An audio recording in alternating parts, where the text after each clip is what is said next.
ओम शांति। यूं जमाने में अनेकों जन्म लेती जिंदगी, यूं जमाने में अनेकों जन्म लेती जिंदगी, जो जिया औरों लिए उस जिंदगी को बंदगी, उस जिंदगी को बंदगी। हम सबके प्राण प्यारी, अति स्नेही, गुणमूर्त, धारणा मूर्त प्यारी जगदम्बा सरस्वती मां पूरे ईश्वरीय विश्वविद्यालय के लिए ही नहीं बल्कि समस्त विश्व के लिए प्रेरणा स्रोत रही। उनका समस्त जीवन गुणों और विशेषताओं का एक विशाल समंदर है। इस समंदर में कैसे उतरा जाए, कैसे पार पाया जाए, ये बड़ा कठिन है। आइए फिर भी कुछ उनकी विशेषताओं का आज हम स्मरण करते हैं। मम्मा बहुत ही निर्भय थी। वो कभी किसी से डरती नहीं थी। शक्ति स्वरूपा थी, सदा योगनिष्ठ थी। कर्मेंद्रियां सदा उनके अधीन थी। वह सबको मातृ प्रेम की भाषणा देती थी। आयु में छोटी थी, फिर भी उनसे बड़ी आयु वाले भी उनको मम्मा कहते थे। इतना ही नहीं, उनकी लौकिक मां भी उनको मम्मा कहती थी, मम्मा कहती थी। मम्मा जब मुरली चलाती थी तो सब ऐसे तन्मय होकर सुनते थे कि मूर्तिवत हो जाते थे। मुरली 1.5 घंटा चलती थी तो एकाग्रता से बैठ सुनती थी। मम्मा की मुरली इतनी प्यारी होती थी कि बात मत पूछो। पूरे यज्ञ में देखा जाए तो मम्मा बहुत कम बात करती थी, बहुत कम बात करती थी। मम्मा की एक विशेषता यह भी थी कि भोजन क्या है, कैसा है, मम्मा ये कभी नहीं देखती थी। जो मिला उसी को प्यार से स्वीकार कर लेती थी। कभी ये नहीं कहा कि आज नमक कम है, ज्यादा है, आज सब्जी अच्छी है, आज अच्छी नहीं है। खाने के समय मम्मा कभी इधर उधर नहीं देखती थी। ऐसे चुपचाप बैठी, खाया और चली गई। भोजन को प्रसाद के रूप में वो स्वीकार करती थी। मम्मा के सामने बाबा कुछ भी बात कहे, कुछ भी सुनाए, मम्मा कभी क्यों, कभी ये नहीं सोचती थी। बाबा सदैव हुई मम्मा जी बाबा, हां जी बाबा, जी बाबा, हां जी बाबा, यही कहा करती थी। इतना रिगार्ड था उनका बाबा के प्रति, बहुत ही स्नेह था, सम्मान था। बाबा के हर बोल पर मम्मा का अटूट विश्वास था। एक बार किसी ने मम्मा से पूछा, मम्मा पहले बाबा कहते थे कि जहां जीत वहां जन्म, आजकल बाबा उसके बारे में कुछ नहीं बोलते, आपका क्या विचार है? तब मम्मा बोली, मेरा विचार कहां से आया? जो बाबा ने कहा वही हम सबका विचार है। मम्मा ने कभी अपनी बुद्धि का अभिमान नहीं दिखाया, अभिमान नहीं दिखाया। मम्मा ने कभी अपना शो दिखाया नहीं, मम्मा ने कभी अपना शो दिखाया ही नहीं। वो किसी विशेष कोई सेवा जब भी करती थी, लेकिन कभी अपने मुख से कहा नहीं कि मैंने इतनी सेवा की। मम्मा 1.5 मास सेवा करके बेंगलुरु से पूना आई थी। उन्होंने बहुत सेवा की थी, परंतु फिर भी नहीं सुनाया कि ये सेवा करके आई हूं। मम्मा अपने बारे में किए हुए कार्य के बारे में कभी दूसरों को नहीं बताती थी। वो जितना त्यागी थी उतना ही वैरागी थी और उतना ही तपस्वी थी, उतना ही वो तपस्वी थी। मम्मा ने कभी बाबा को साधारण नहीं समझा। बाबा की हर बात को पूर्णता सम्मान दिया। और सम्मान देकर उसका पूरा परिपालन किया। कई बच्चे बाबा की बात को बहुत साधारण रूप से लेते थे, तो मम्मा सब बच्चों को बिठाकर समझाती थी कि बाबा को साधारण समझने की कड़ी भूल कभी नहीं करना, कभी नहीं करना। बाबा का एक एक बोल बहुत ही मूल्यवान है, ऐसे कहकर बच्चों को सभ्यता और अनुशासन सिखाती थी। मम्मा का बोलने का तरीका बहुत सम्मान, प्यार और मिठास वाला होता था। छोटे बच्चों को भी मम्मा ने रीति रिवाज, सभ्यता, संस्कृति सिखाकर लायक बनाया और मां के रूप में हम बच्चों का गुणों से श्रृंगार कर बाप के सामने रखा। बाबा के सामने मम्मा मुस्कुराकर एवं सिर झुकाकर केवल एक बात कहा करती थी, हां बाबा अथवा जी बाबा, अन्य कोई शब्द ही नहीं। बाबा मम्मा को मम्मा कहते थे और बच्चे भी कहते थे। यज्ञ में हमेशा ये रिवाज रहा कि बाबा की मुरली से 10 मिनट पहले क्लास में मम्मा ज्ञान सितार बजाती थी, बाद में बाबा आकर ज्ञान मुरली बजाते थे। मम्मा बहुत गुणवान थी, बहुत गुणवान थी। वो गुप्त तपस्विनी थी, देखने में साधारण लगती थी, लेकिन वो गुणों की खान थी। किसी ने भी मम्मा का मूड ऑफ होते कभी नहीं देखा।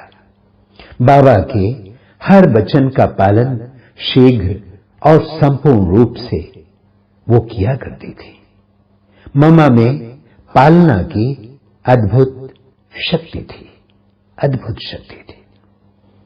मम्मा का जीवन नेचुरल था, उनका स्वभाव बहुत सरल था, मिठास थी उनके व्यवहार में। उनमें सदा ये भाव रहता था कि सबको आगे बढ़ाएं।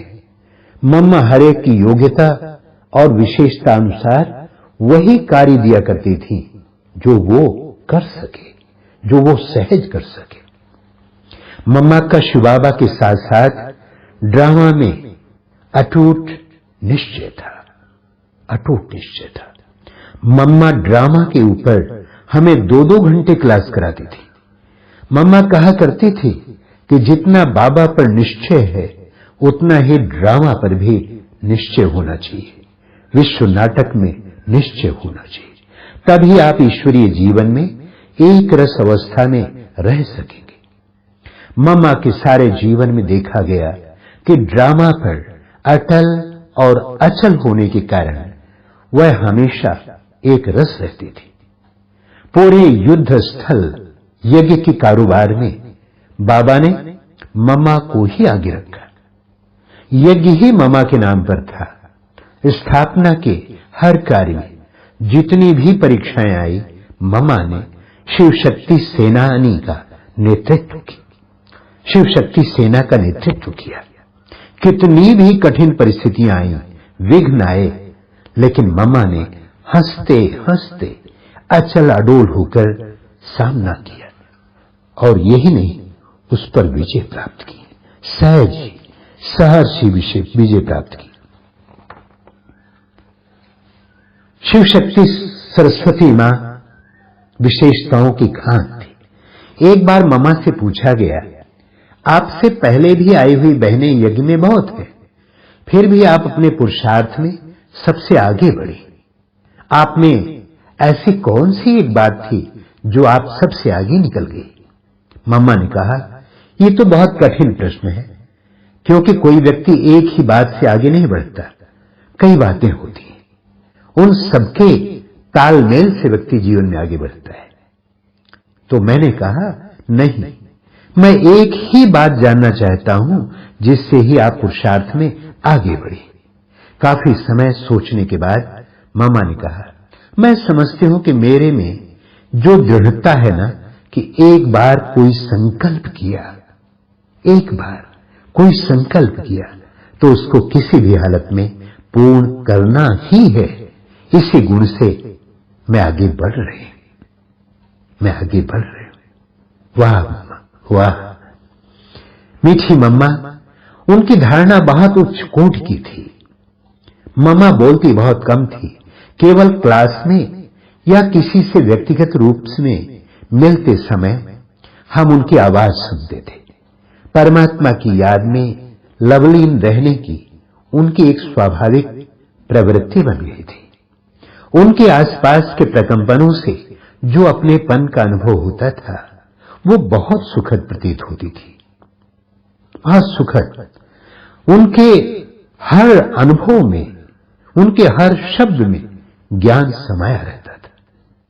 यूं कहें, उनके रोम रोम में ज्ञान समाया हुआ था। उनको देखते ही परमात्मा की याद में हमारा मन हो जाता था, हमारा मन मग्न हो जाता था। याद करने की मेहनत नहीं करनी पड़ती थी। परमात्मा पिता की याद सहज ही आती थी, सहज आती थी। मामा में संगठन करने की शक्ति बहुत श्रेष्ठ और जबरदस्त थी। सबको साथ लेकर चलने की कुशल कला थी। उनमें व्यक्तिगत धारणाएं थी। उदाहरणार्थ बाबा ने कहा और मम्मा ने धारण किया, इसमें नंबर 1 थी। सहज रूप से मां के जो संस्कार होते हैं वह उनके अंदर पूर्ण रूपेण थी।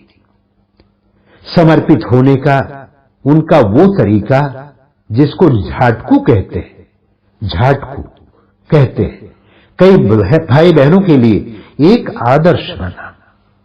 झाटकू का अर्थ है एक झट से समर्पित हो जाना, बलिहार जाना। बहुतों के जीवन उद्धार का प्रेरणा स्रोत बना उनका आदर्श। सबसे बड़ी बात है कि उनको सबने यज्ञ माता के रूप में सहज स्वीकार कर लिया था। उनको देखते ही हर एक को स्वाभाविक रूप से मां की भासना आती थी। उन्होंने हर एक की जरूरतों को बिना मांगे पूरा किया। किसी को कोई वस्तु मांगने का अवसर ही नहीं दिया। किसी धर्म, जाति, पंथ वाला हो, हर एक ने यही बेहद का अनुभव किया, ये मेरी मां है, मेरी हित चिंतक है, मेरी शुभ चिंतक है।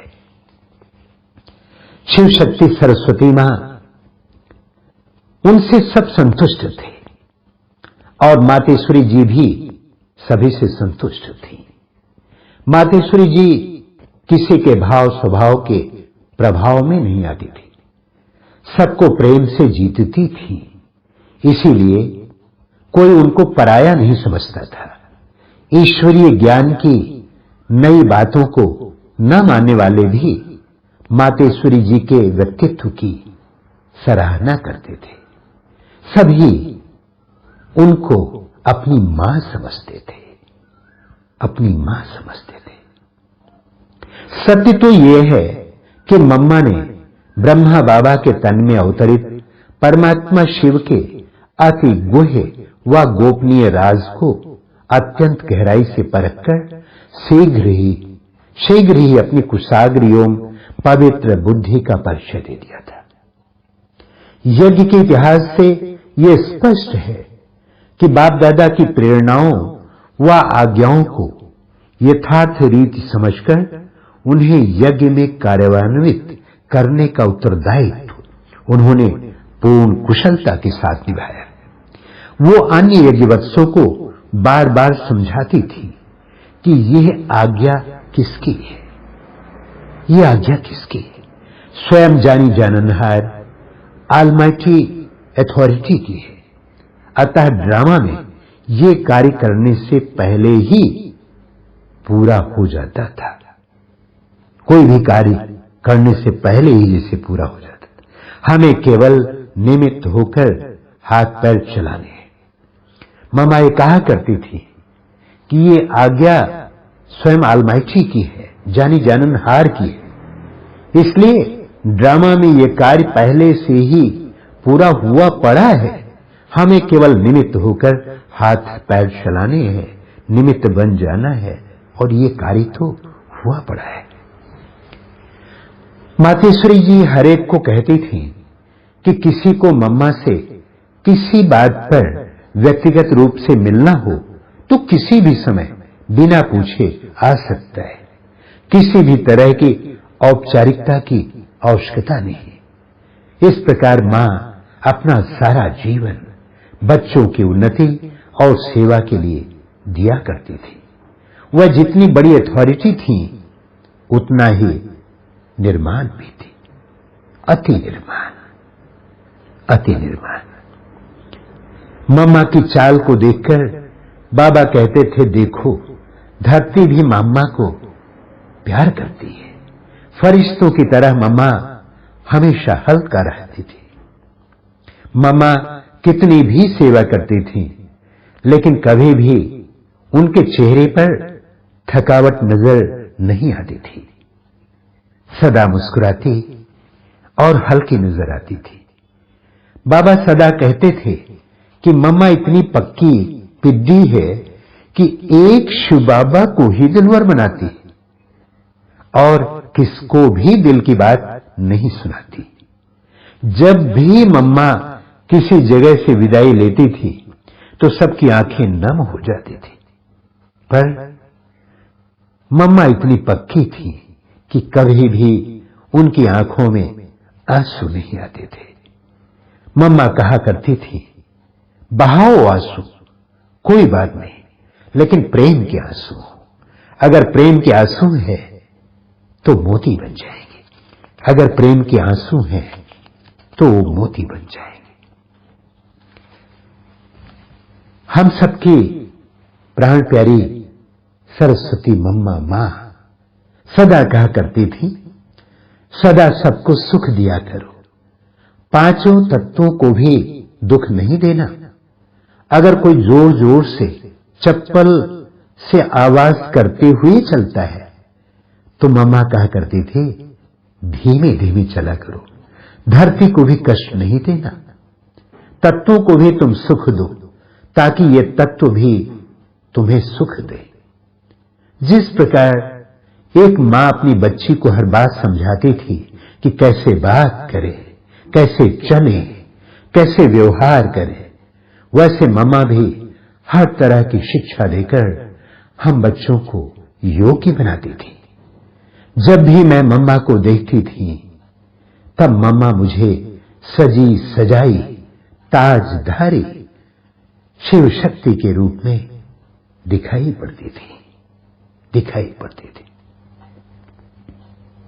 बाबा मम्मा को बेटी के रूप में देखते थे तो मां के रूप में भी देखते थे।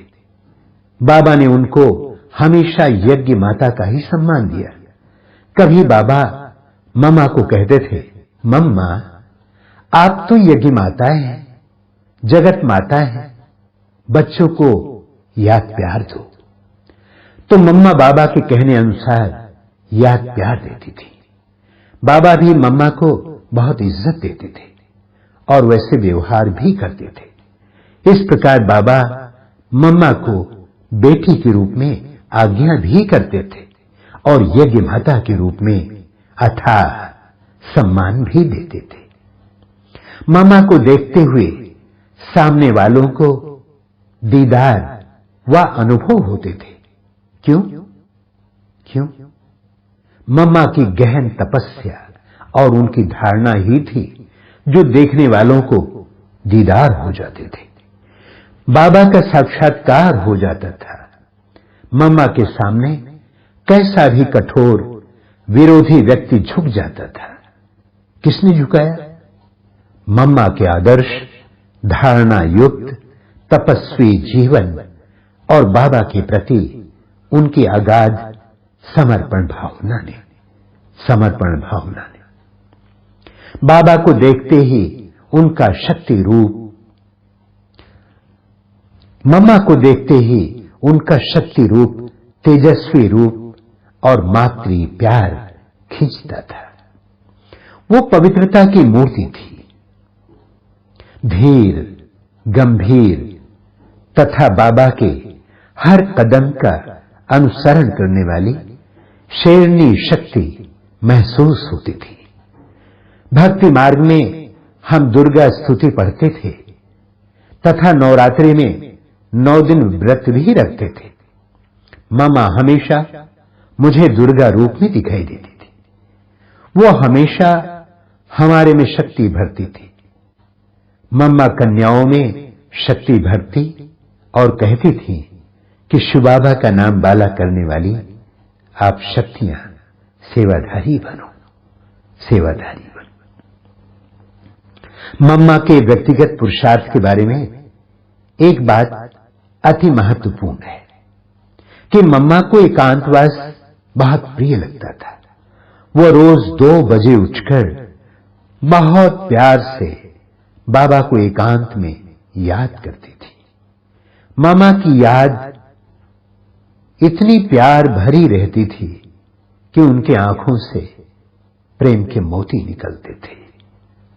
मम्मा चांदनी रातों में बैठकर रात भर तपस्या करती थी, रात भर तपस्या करती थी।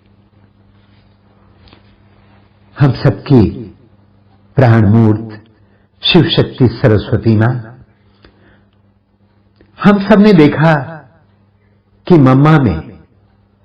मम्मा के सामने कोई भी आए, किसी भाव से भी आए, मम्मा की दृष्टि पड़ते ही वो चरणों में झुक जाता था। हम तपस्या में 14 वर्ष मम्मा के अंग संग रही। दादियां सुनाती हैं, रोज अमृत वेले 2 बजे बिस्तर छोड़ती थी और कुर्सी पर बैठ योग करती थी। ये मम्मा की नियमित दिनचर्या थी। मम्मा हमें सब प्रकार की कर्मणा सेवा साथ में बैठकर सिखाती थी। चाहे अनाज साफ करते थे, चाहे सब्जी काटते थे, मम्मा सबसे पहले आकर बैठती थी और कैसे साफ करें और काटें वो भी सिखाती थी। मम्मा बहुत निर्भय थी। मम्मा प्रत्यक्ष रूप में शेरनी शक्ति स्वरूपा थी। साथ ही साथ मम्मा अनासक्त थी। कितनी अनासक्त थी, बात मत पूछो। कोई देह अभिमान नहीं रहा, परंतु स्वमान का नशा इतना था कि वो किसी में हो नहीं सकता। अपने में पूरा विश्वास, बाबा में पूरा विश्वास और बाबा के कार्य में पूरा विश्वास। बाबा ने कहा और मम्मा ने करना शुरू किया। एक बाबा ही संकल्प और श्वास सब में था। प्यार भी सबके साथ मम्मा का इतना था कि बराबर मेरे दिल से ये शब्द निकलते हैं, मम्मा तो ममता की मूरत, निर्माणता की निधि है। मम्मा तो ममता की मूरत है, निर्माणता की निधि है। उनमें ममता थी परंतु कोई मोह नहीं। सबको इतना प्यार करते हुए भी मम्मा उतना ही निर्मोही थी, ममतामयी थी और ममता से परे भी थी। एक बात कराची की है। मम्मा ऑफिस में बैठी थी तो मैंने जाकर पूछा, मम्मा हम क्या पुरुषार्थ करें? तब मम्मा ने कहा, सदैव समझो ये मेरी अंतिम घड़ी है। सदैव समझो ये मेरी अंतिम घड़ी है। वो दिन और आज का दिन, मम्मा का वो मंत्र मुझे भूला नहीं है और हर घड़ी अंतिम घड़ी है और मुझे बाबा की याद में रहना है। शिव शक्ति सरस्वती मां रोज मुरली जरूर पढ़ती थी अथवा टेप द्वारा सुनती थी। भले ही रात के 11 बजे हों, लेकिन कल की मुरली सुनकर ही मम्मा सोती थी। जितनी अपने कर्तव्य पर पक्की थी, उतनी ही ईश्वरीय पढ़ाई में भी वो पक्की रही। हॉस्पिटल में भी मम्मा रोज मुरली सुनती थी। हमने मम्मा को सदा अलर्ट और एक्यूरेट देखा। हमने कभी भी मम्मा की आंखें थकी हुई नहीं देखी। सदा उनके नयन बाबा की याद में मगन देखे। मम्मा में नम्रता इतनी थी कि जब बाबा कहते थे, माता पिता का याद प्यार और नमस्ते, तब मम्मा अपने को माता नहीं समझती थी। ऊपर इशारा करते कहती थी कि उस माता पिता का याद और प्यार है। मम्मा केवल जिम्मेवारी निभाने में, पालना देने में अपने को माता समझती थी। मम्मा ने मां का पद स्वीकार नहीं किया, परंतु मां का कर्तव्य स्वीकार कर उसको पूर्ण रूपेण निभाया। बाबा के सामने वो बहुत छोटी हो जाती थी, नन्ही सी बच्ची का रूप धारण कर लेती थी और यज्ञवत्स और भक्तों के सामने आदि देवी जगदम्बा मां का रूप धारण कर लेती थी। कई बार हम मम्मा से पूछते थे, मम्मा आप क्या सोच रही है, कहां है? तब मम्मा बोलती थी, मैं यहां नहीं चल रही हूं, मैं बैकुंठ की धरनी पर चल रही हूं। कभी कभी हमें सुनाती थी कि मुझे महारानी श्री लक्ष्मी के रूप में ये अनुभव हुआ, महाराजकुमारी श्री राधा के रूप में ये अनुभव हुआ। अपने भविष्य और बाबा के महावाक्यों पर मम्मा का निश्चय 100% था। बाबा ने कहा, उन्होंने माना और वैसे चलकर दिखाया। मम्मा की हर बात शक्तिशाली होती थी, योग में, ज्ञान में, धारणा में और सेवा में। मम्मा ने ना किसी के प्रति मम्मा में आकर्षण हुआ और ना किसी से मम्मा को नफरत हुई। मम्मा ने सबको अपना बनाया और वो सबकी बन कर रही, सबकी बन कर रही। मम्मा की विशेष धारणा थी अंतर्मुखता। मम्मा सबके साथ होते हुए भी अपने आप में अकेली रहती थी। ऑलमाइटी बाबा के साथ वार्तालाप करती थी। मम्मा अमृत वेले 2 बजे उठकर अपने कमरे में कुर्सी पर बैठकर एकांत में बाप को याद करती थी, बाबा को याद करती थी। दिन में कर्म करते समय भी ज्ञान के मनन चिंतन में ही वो मगन रहती थी। हम सबकी प्यारी मम्मा ने कभी हंसी मजाक करके अपने व्यर्थ बातों से किसी का समय नहीं व्यर्थ गवाया और व्यर्थ बातें करके उन्होंने अपना भी समय नहीं व्यर्थ गवाया। मम्मा किसी का ध्यान अपनी तरफ आकर्षित होने नहीं देती थी, सदा उस मां बाप की ओर इशारा करती थी। मम्मा ने बहुत मिठास स्वयं में भर ली थी। मम्मा में बहुत मधुरता थी, तो निर्भयता भी उतनी थी। मम्मा कहा करते थे, जीवन में जिस भगवान से डरना चाहिए वही हमारा बन गया, फिर डरना किससे? डरता वो है जो पाप कर्म करता है, और हम तो श्रेष्ठ कर्म सत्कर्म करने वाले हैं, ईश्वर के मत पर चलने वाले हैं, तो हमें डर क्यों और हम डरें क्यों?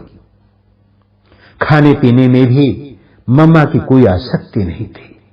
उन्होंने कभी यज्ञ प्रसाद की ग्लानि अथवा टीका टिप्पणी नहीं की।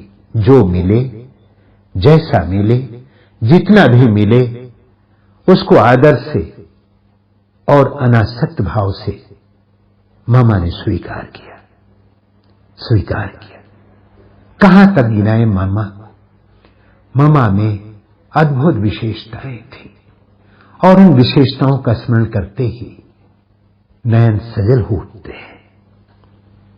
ज्ञान की देवी, विद्या की देवी होते हुए भी मम्मा का पढ़ाई से इतना प्यार था कि वह दिन में 3 बार मुरली पढ़ा करती थी। मम्मा कहती थी, देखो मुरली को जितनी बार पढ़ेंगे उतनी बार हमें ज्ञान का नया नया खजाना मिलेगा, खजाना मिलेगा। मम्मा अर्जुन की तरह एकाग्र थी, नंबर 1 जाने का लक्ष्य रखा।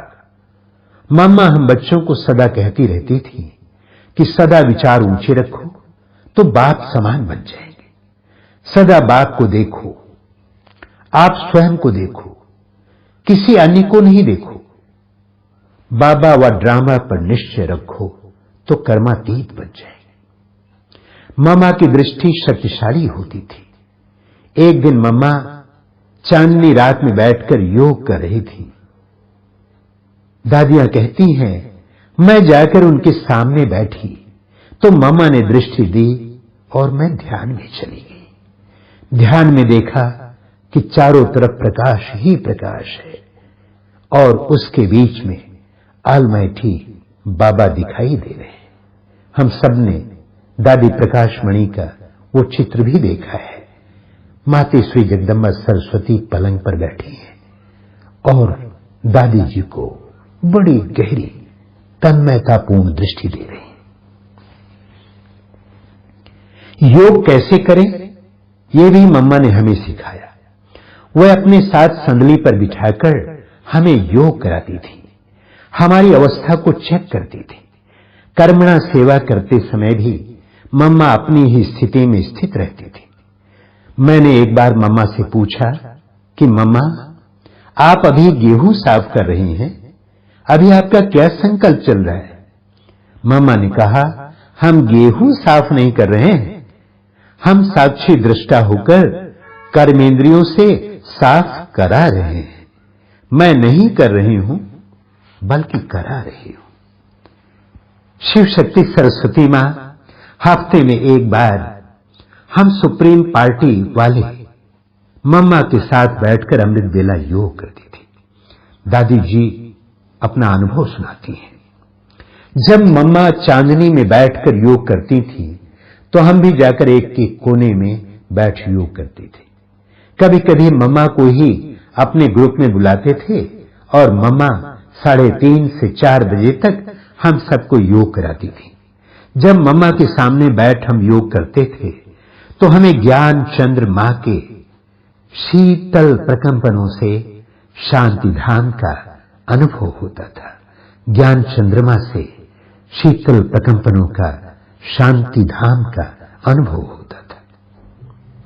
मम्मा अमृत बेले 2 बजे उठकर अकेले में योग करती थी। वो 3:30 बजे तैयार होकर के बाहर आ जाती थी। 4 बजे से 5 बजे तक सामूहिक योग होता था, उसमें मम्मा अवश्य आती थी। उसके बाद स्नान आदि नित्य कर्म पूरा करती थी। नाश्ते के बाद 9 बजे प्रातः मुरली क्लास होती थी, उसमें आती थी।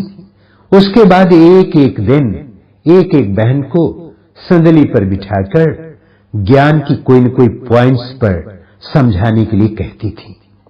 इस प्रकार मम्मा सबको भाषण करना, क्लास करना, क्लास कराना सिखाती थी। उसके बाद सेवा करते थे। दोपहर के भोजन के बाद विश्राम होता था। मम्मा 5 बजे ऑफिस में बैठती थी और यज्ञ वत्सों को टोली खिलाती थी। जब हमें कभी कभी मम्मा से टोली खाने का मन होता था तो हम वहां जाकर मम्मा से टोली लेते थे, प्रसाद लेते थे। बाद में मम्मा ऑफिस का कामकाज देखती थी। रात्रि भोजन के बाद मम्मा कचहरी कराती थी। ऐसी रही मम्मा की दिनचर्या। मम्मा का शुरू से ही अव्यक्त और फरिश्ता रूप था। हमारा पुरुषार्थ प्रोग्राम प्रमाण होता है, परंतु मम्मा का पुरुषार्थ नेचुरल था, सहज रीति का था। इसलिए उन्होंने सहज रूप से संपूर्णता को प्राप्त किया। सहज रूप से संपूर्णता को प्राप्त किया। मम्मा के अव्यक्त होने के बाद उनकी पूजा अर्थात जगदम्बा की, दुर्गा की पूजा बहुत ज्यादा बढ़ी। अव्यक्त रूप में मम्मा दुर्गा का पार्ट बजा रही है। इसके कारण दुर्गा की पूजा और अर्चना बहुत बहुत हो रही है।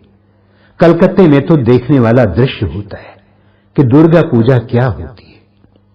हमें तो अनुभव होता है कि जब मम्मा साकार में थी तब ज्ञान ज्ञानेश्वरी बन ज्ञान की गंगा बहाई और अव्यक्त होने के बाद दुर्गा का पूरा पूरा पाठ बजाकर भक्तों को गुण और शक्तियों का वरदान दे रही है, निरंतर दे रही है, वरदान दे रही है। मम्मा दिव्य गुणों की संपूर्ण साक्षात देवी थी। उनके संकल्प चट्टान की तरह अडिग, बोल मीठे तथा सारयुक्त और कर्म श्रेष्ठ तथा युक्ति युक्त थे।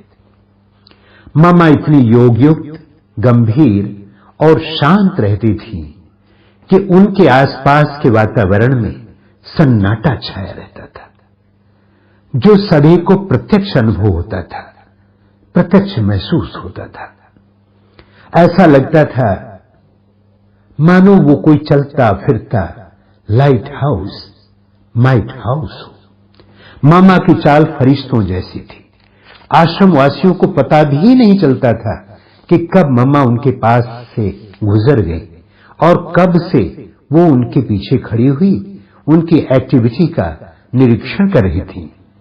मम्मा के बोल बहुत ही मधुर, स्नेहयुक्त और सम्मानपूर्ण होते थे। मम्मा ने शुरू से अंत तक अपनी साधना में किसी भी प्रकार की ढील नहीं होने दी। रोज 2-2:30 बजे उठकर विशेष शांति में रहने का, बाबा को शक्तिशाली रूप में याद करने का अभ्यास करती थी। उनकी डायरी में ज्ञान के एक एक विषय पर बहुत गहराई की बात लिखी हुई थी। उनकी डायरी पढ़ने का सुअवसर मुझे जयपुर में मिला था। एक बहन जो 1 साल मम्मा के साथ थी, उसने मम्मा की डायरी से उन ज्ञान बिंदुओं को अपनी डायरी में लिखा था। वो डायरी हमें पढ़ने को मिली थी। उन ज्ञान बिंदुओं को पढ़कर मुझे लगा कि मम्मा ने ज्ञान का कितना विचार सागर मंथन किया होगा, कितना किया होगा, कितना ज्ञान की गहराई में गई होगी और कितना उनको धारणा करने का अभ्यास किया होगा। जैसे कोई चिड़िया घास अथवा अनाज के दाने को पहले टुकड़ा टुकड़ा करती है और बाद में अपने बच्चों के मुंह में डालती है, वैसे ही मम्मा भी बाबा के गुहे ज्ञान को पहले अपने में धारण कर, अनुभव कर, उसको सहज बनाकर हम बच्चों को सुनाती थी। मम्मा ज्ञान को इतना सरल बनाकर सुनाती थी कि ईश्वरीय ज्ञान से अनजान व्यक्ति को भी ज्ञान सहज समझ में आता था, उसकी बुद्धि में बैठ जाता था और वो खुश हो जाता था। शिव शक्ति सरस्वती मां गुणों का अगाध समंदर थी। जिस ओर से उनके जीवन को देखें, गुणों की झलक दिखाई पड़ती थी, गुणों की वर्षा होती थी। मामा को योग लगाना नहीं पड़ता था, किंतु वो निरंतर सहज व स्वतः योगिनी थी। मन मना भव मद्याची भव के महामंत्र को वो स्वाभाविक रूप में धारण किए हुए थी। अतः इस धरा पर चलते फिरते भी इससे न्यारी भासती थी। ऐसा लगता था जैसे कि उनकी बुद्धि सदा परम धाम में लटकी हुई हो तथा अतीन्द्रिय सुख का अनुभव कर रही हो। वो जब योग निष्ठ होती थी तो वातावरण में सन्नाटा छा जाता था। अन्य व्यक्तियों को शांति योग शक्ति के शक्तिशाली प्रकंपन उनसे अनुभव होते थे। उनमें योगियों के समस्त लक्षण विद्यमान थे, जिस कारण उनका व्यक्तित्व बहुत ही प्रभावशाली था। मातेश्वरी जी का ध्यान निजी पुरुषार्थ पर बहुत रहता था। सदा उनके मुख से यही शब्द निकलते थे कि जैसा कर्म हम करेंगे, हमें देख दूसरे भी करेंगे। जैसा कर्म हम करेंगे, हमें देख दूसरे भी करेंगे। ऊंचे स्वर से बोलते हुए उनको हमने कभी नहीं देखा। आवाज से हंसना तो दूर की बात थी। जब मम्मा योग में बैठती थी अथवा दूसरों को दृष्टि देती थी, उस समय हर एक को विचित्र अनुभव होते थे। मम्मा के स्थूल स्वरूप की बजाय लाइट का स्वरूप ही नजर आता था। जब मम्मा सामने बैठती थी तो जैसे हम कहते थे कि अव्यक्त वातावरण बनाओ, विदेह अवस्था में रहो, डेड साइलेंस में रहो, वो सब सहज ही हो जाता था। भले ही सब ब्रह्मावत्स जानते थे कि मम्मा कुमारी हैं, लेकिन उनको जो भी देखता था मां का, देवी का, फरिश्ते का दर्शन होता था। देह अभिमान होता ही नहीं था। जैसे छोटा बच्चा अपनी मां की गोद में सहज रूप से चला जाता है, वैसे हर ब्रह्मावत्स मातेश्वरी जी की गोद में चला जाया करता था। मम्मा का स्वपुरुषार्थ बहुत था। मैंने मम्मा में हमेशा ये देखा कि वह ज्यादा लौकिकता अर्थात बाह्य मुक्ता में गई ही नहीं। इधर उधर की बातें अर्थात ज्ञान, योग, धारणा और पुरुषार्थ के अलावा कोई बात हमने कभी मम्मा के मुख से सुनी ही नहीं। पहले ये सिस्टम थी कि जो भी बात करेगा वह उस दिन की मुरली की पॉइंट से शुरू करेगा और अंत भी मुरली की पॉइंट से ही करेगा। बाबा या मम्मा किसी को भी पत्र लिखते थे तो भी उस पत्र के आरंभ और अंत में उस दिन की ज्ञान मुरली की पॉइंट्स अथवा धारणा की पॉइंट्स अथवा योग की पॉइंट्स अवश्य लिखते थे, अवश्य लिखा करते थे। मम्मा में एक यह भी विशेषता थी कि वह कभी किसी को समय देकर नहीं मिलती थी। जो बच्चे जब भी चाहें, किसी भी हालत में चाहें, उनसे मिल सकते थे। मम्मा का वो व्यवहार अथवा पाठ कहें असाधारण था। हमने देखा कि अन्य सब बहुत हंसते थे, बहलते थे, रमणीकता में आते थे, लेकिन मम्मा कभी नहीं। मम्मा भी हंसती थी, परंतु किसी को पता ही नहीं पड़ता था। शब्द रहित हंसी होती थी, वो मधुर मुस्कान होती थी। ज्ञान, ध्यान, योग की सिवाय और किसी में आसक्ति नहीं होती थी।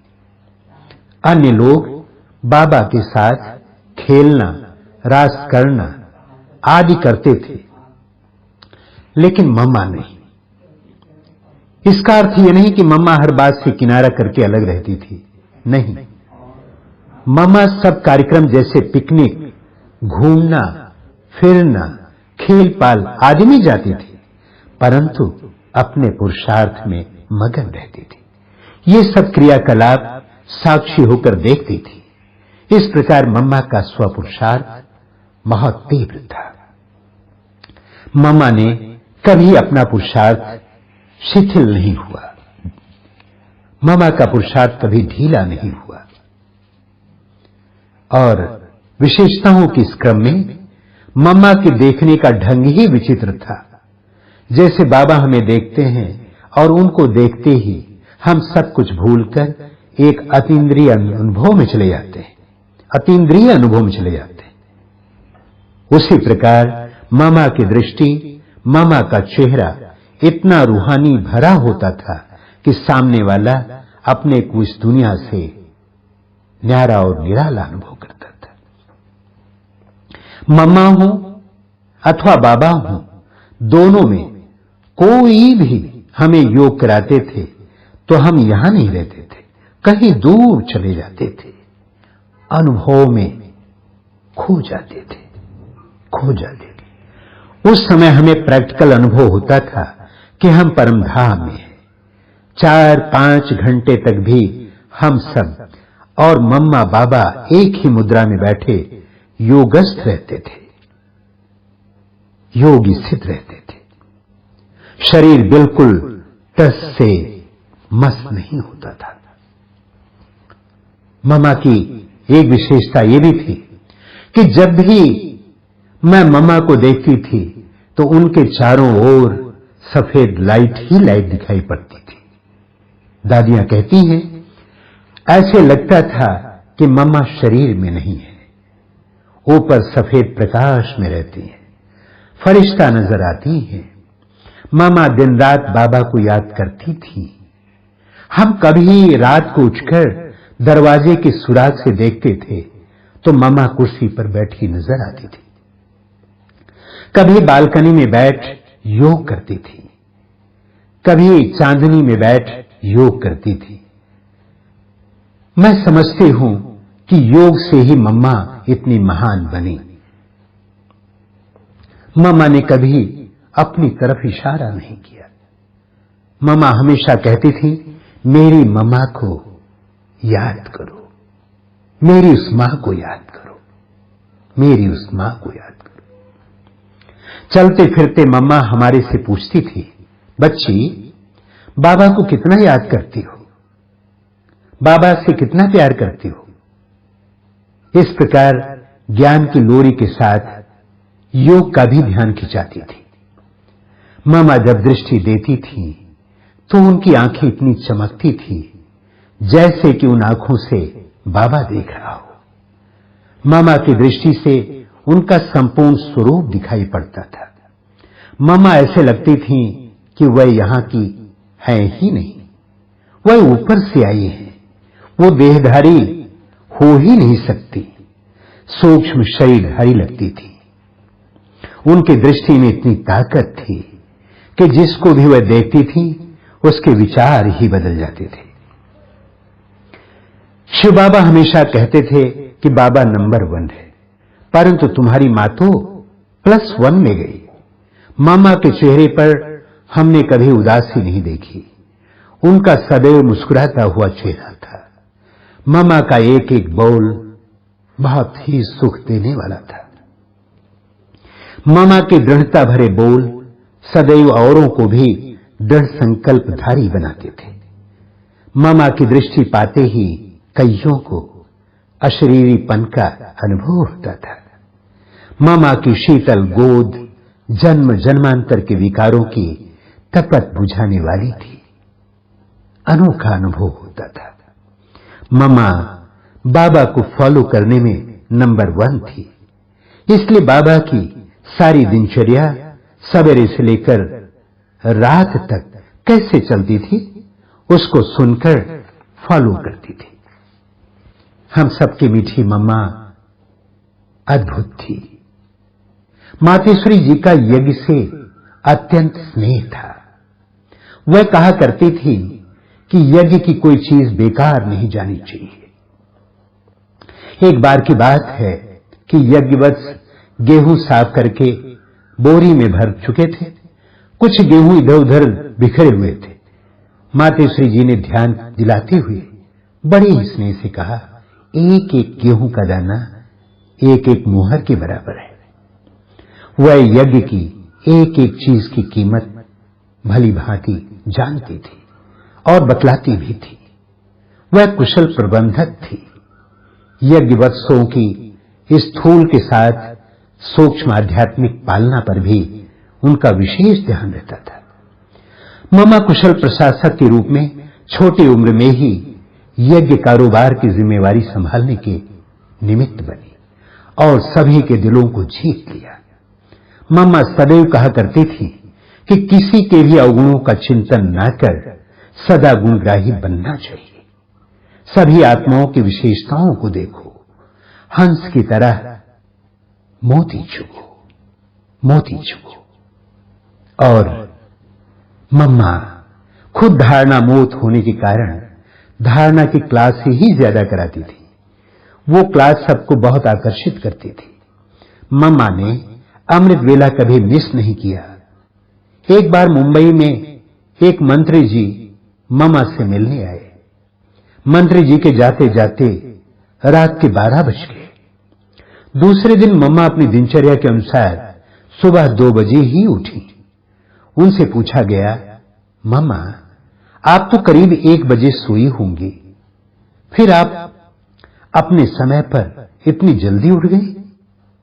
तब मम्मा ने कहा, देखो उस मिनिस्टर की अपॉइंटमेंट के कारण मैं रात को जाग सकती हूं, तो सवेरे अमृत वेले मेरी अपॉइंटमेंट हमारे पीयू यानी बाबा के साथ होती है।